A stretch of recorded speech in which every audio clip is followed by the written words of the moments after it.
There are 7 pieces of equipment that you're gonna use anytime you're brewing coffee. If you're with the team, now would be a great time to pause and see who can list off all 7. Or if you're working together, which would probably be a better route, see if you guys can come up with all 7 pieces of brewing equipment and come back to me. And if you did that, we're gonna dive right in. The 7 pieces of brewing equipment are: 1, coffee. You're gonna need some sort of coffee to make coffee. I think we get that. Number 2 is gonna be water. So these are the most basic things that we can probably all think of, but we need it. We need good water, a quality water, and we need coffee. The third thing that we're gonna need is a kettle of some sort. If you're brewing hot coffee, you need something to heat up the coffee. If you're brewing cold coffee, you need something to store that cool water. So you need a kettle if you're brewing coffee. The fourth thing that you're gonna need when brewing coffee is filtration, some sort of filtration. So whether it's a paper filter for a pour over coffee, or whether it's a metal filter for a French press, you need some sort of filtration in some capacity when you're brewing coffee. Nobody wants to drink a cup full of gritty, ground up coffee. It's not what we drink. The fifth thing that you're gonna need in some capacity, again, is a grinder. You need some way to take a bean and make it smaller so that when you pour hot water over it, it dissolves into the cup. So we need some sort of way to grind up the coffee. The next thing that we're gonna need is a scale. What I mean by this is that you need some way to be consistent with the amount of coffee that you're using whenever you brew it, whether it's for espresso or drip or something like that. So number 6, a scale. Number 7 is maybe the most obvious one, but also a little bit more elusive. You simply need a brew method. So what I mean by that is you need either a pour over, or you need a drip machine, or you need a pot to brew your cold brew in, something like that, an espresso machine. You need the method with you. If you don't have anything with you to brew the coffee in, how are you gonna brew it? Those are the 7 pieces of equipment that we use anytime we're brewing coffee. So let's take a moment to dive into each one and how they each play an important role in the brewing of our coffee. The first piece of equipment that we're gonna dive into is coffee. We already talked about coffee a good amount in the intro to what is coffee, but this is super important. You need to know for your baristas, for your customers, what kind of coffee you're serving. For example, we serve our brewski blend as our cold brew, but we would serve our Brazil more often as our drip coffee. The Brazil is a really chocolatey, more medium on the lighter side coffee. It's got a very traditional flavor. It's very chocolatey, very rich, but not real burnt. It's not real dark. And we find that a lot of our customers like that Brazil. It feeds a very large variety of people. So it's a great drip coffee. Knowing the coffees that you're going for is going to be super important. Whether your clientele likes something darker, more smoky, or something a little lighter.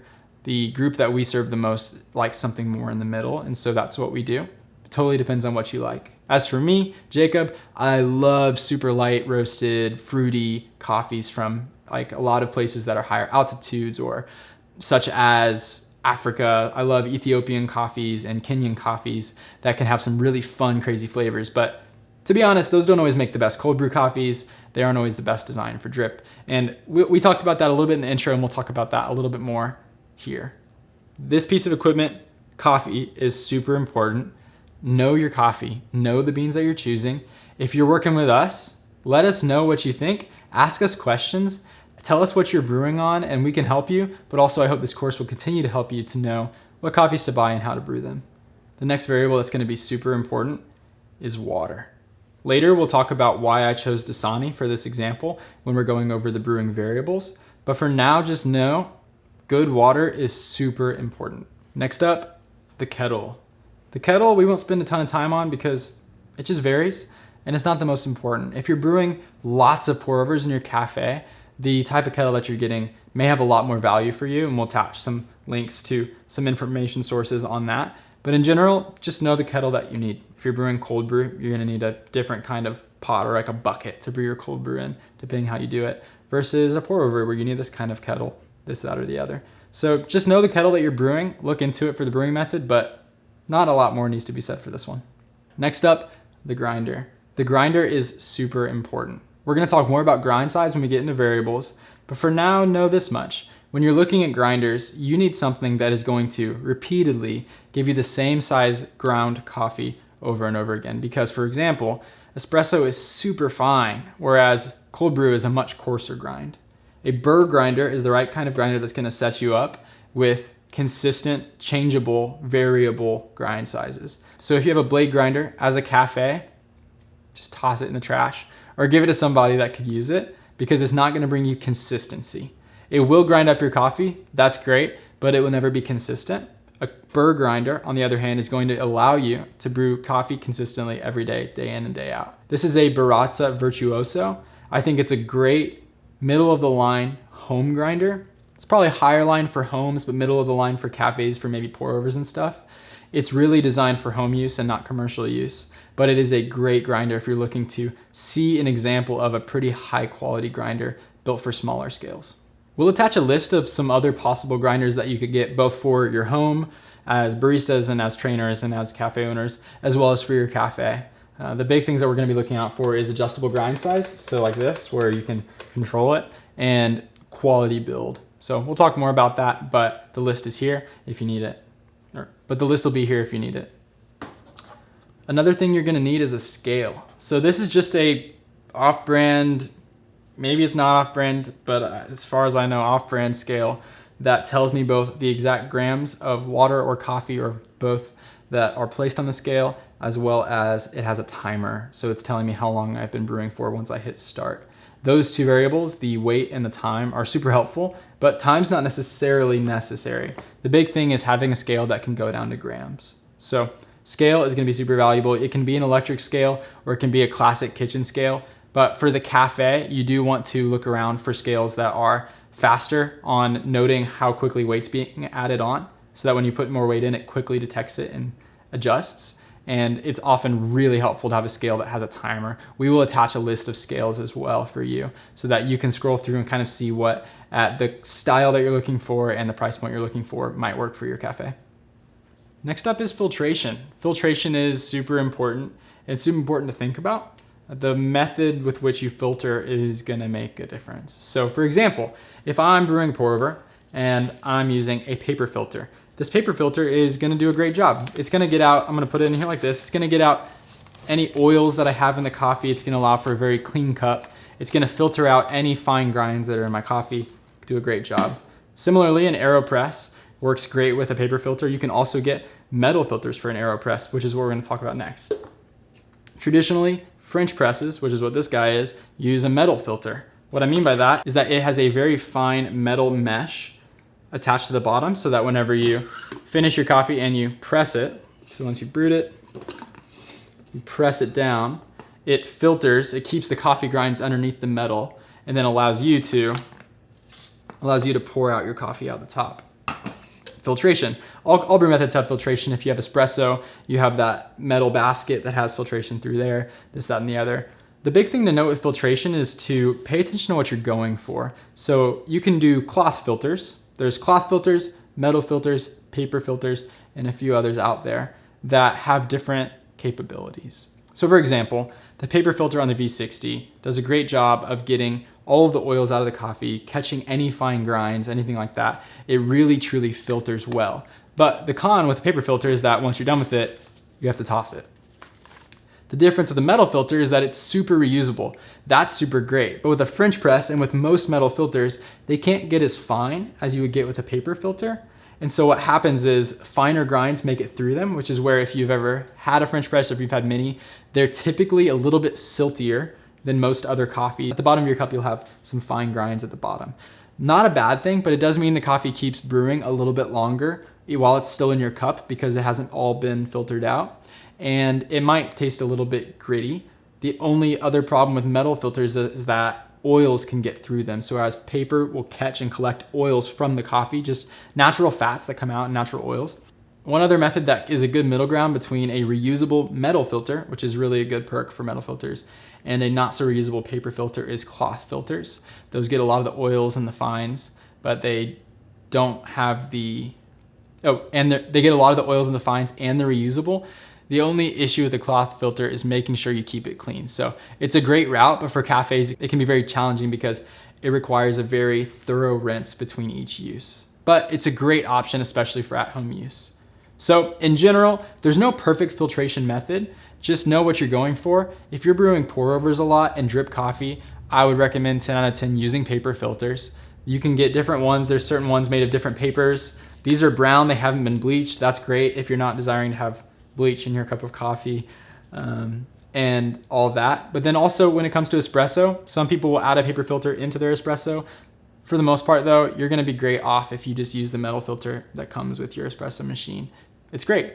Just knowing though how the different filters work is gonna equip you to serve better coffee. At the end of the day, the big thing is this: make sure your coffee is filtered and pay attention.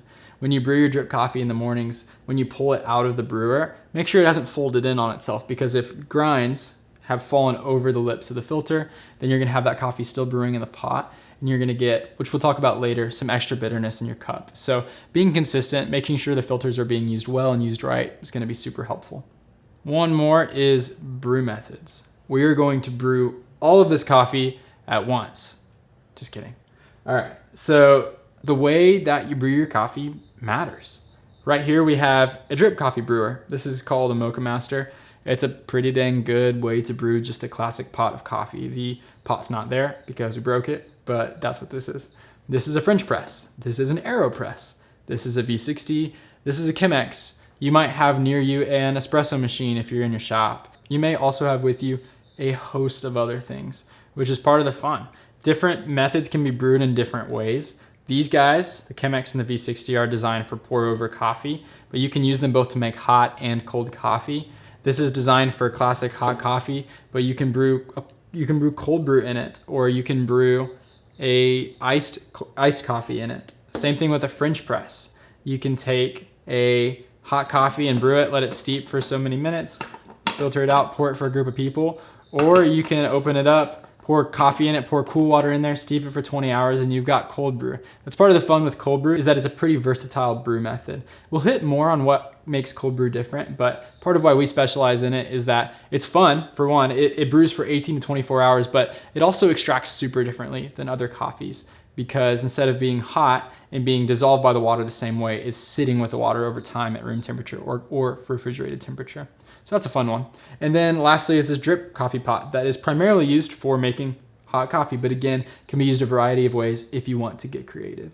That said, each brewer is designed for specific uses. Drip coffee is used for groups most often. An AeroPress is typically for one person in the morning. Not the most ideal for a cafe, but important to know about because some people are gonna love it or want to buy coffees that are good on an AeroPress. So this might be really good for something really unique, really like for single origin or specialty for a single person.